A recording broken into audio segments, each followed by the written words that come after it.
Hi everyone, it's Caitlin and welcome back to Your Financial Journey. So $5 doesn't seem like a big deal these days. It's less than a fast food meal, less than a movie ticket, and definitely less than most bills.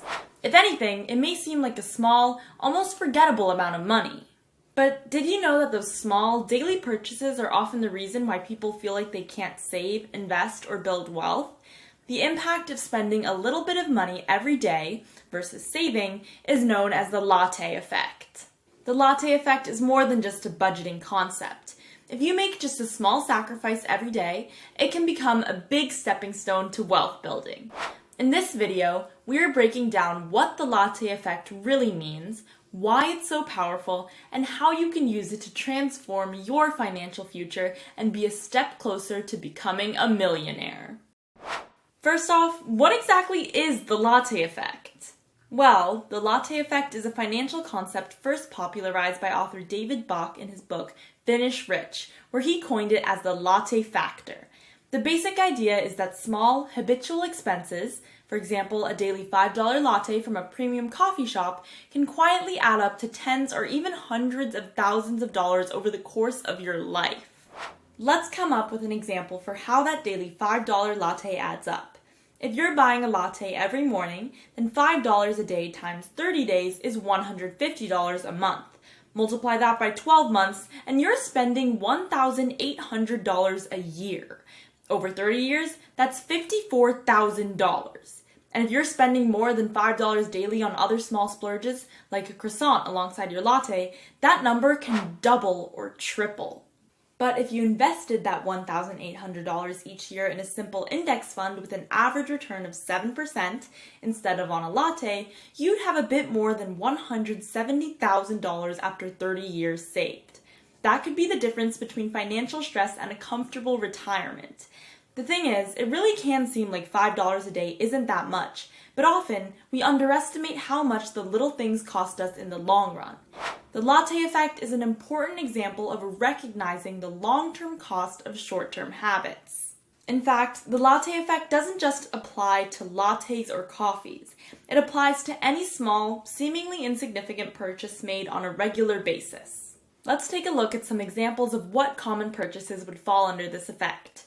Dining out and food deliveries, streaming subscriptions you don't need or use, snacks from vending machines or convenience stores, expensive transportation like taking an Uber every day, or frequent impulse buying of small items, to name a few. Really, it's about any repetitive, mindless expense that eats away at your income. None of these seem harmful on their own, but added together, you could easily be spending $300 to $500 a month on stuff you don't really need. And here's the twist. Many of these things aren't even memorable. You might not remember the food delivery from last Tuesday, but you'll definitely remember the trip you could have taken with that money, or the financial peace you could have had if that money went into savings. So if the Latte Effect is so easy to understand, why do we all fall for it? The answer lies in behavioral psychology, in the concept known as present bias. Our brains are wired to prioritize immediate rewards or gratification over larger future rewards, prioritizing the delicious latte that I can already taste over abstract, long-term savings in my bank account.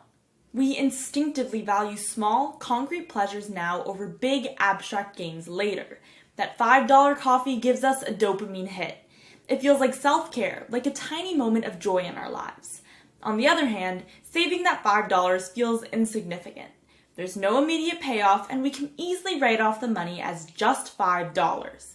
But this mindset is what keeps so many people stuck. The key to overcoming it is learning to delay gratification, to choose better over now. The most financially successful people have mastered the art of being intentional with their money, one decision at a time. And this is one easy way to do that. Over time, saving that money you would have spent on the Latte Effect can build up serious savings, as I've shown you before, and all you need to do is say no to that latte for it. But of course, it's not easy to get out of this latte buying habit. I mean, personally, I know I enjoy a nice iced coffee from my local coffee shop, and if I could, I'd be there every day. But instead of falling victim to the Latte Effect, here are 5 strategies that I've learned to overcome the Latte Effect without feeling completely deprived. First, track your spending. Start by tracking every dollar you spend for 1 week. Use an app, a spreadsheet, or even a notebook if you prefer paper. Personally, I just use my notes app on my phone. And be honest. You'll likely find multiple latte-like expenses that add up quickly over time. Awareness is step 1. Second, audit your subscriptions. We live in the age of auto renewals.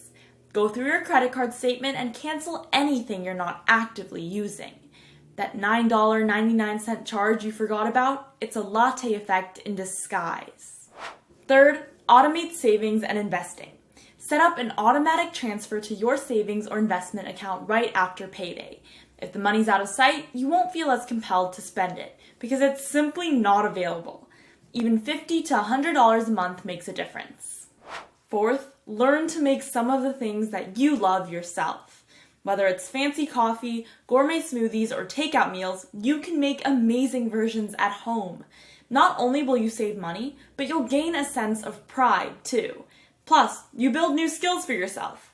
I've been making my own coffee every morning since I started enjoying coffee, and I've perfected it since then. Finally, make it a treat, not a habit. Of course, this doesn't mean you have to cut out lattes or similar purchases entirely. It's just that, instead of buying it every day, make it a special sweet treat.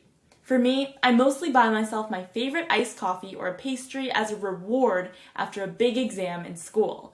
Not only does this save money, but it feels like more of a reward, and you can actually enjoy the purchase more. Okay, so now that you've cut out the latte effect, you're saving money. But what should you do with it? Here are some smart options to start building your wealth after cutting out the latte effect. Invest it.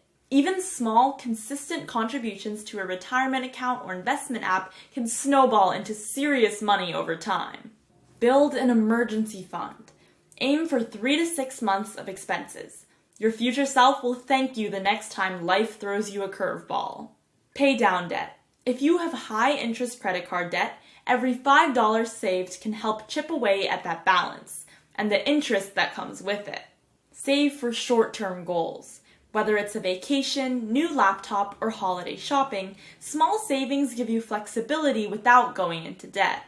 Give it purpose. You could donate a portion of what you save to a cause that matters to you, to a charitable organization instead of a latte.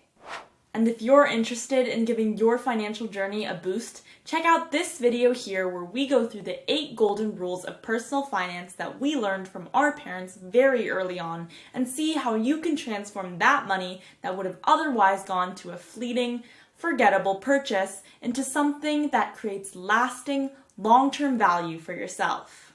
The latte effect is about realizing that wealth is not always about earning more. It's also about spending better. If you love your fancy coffee, great. So do I. But don't make it something regular, something everyday that drains your pockets quickly over time. Make it special, a once-in-a-while purchase. Once you become intentional with your money, you'll find you don't need to make big sacrifices to achieve big results. Just small shifts, repeated consistently. Let us know in the comments, what's your latte? What small habit are you ready to rethink?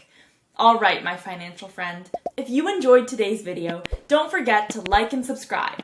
Thanks for watching, and we'll see you again next time.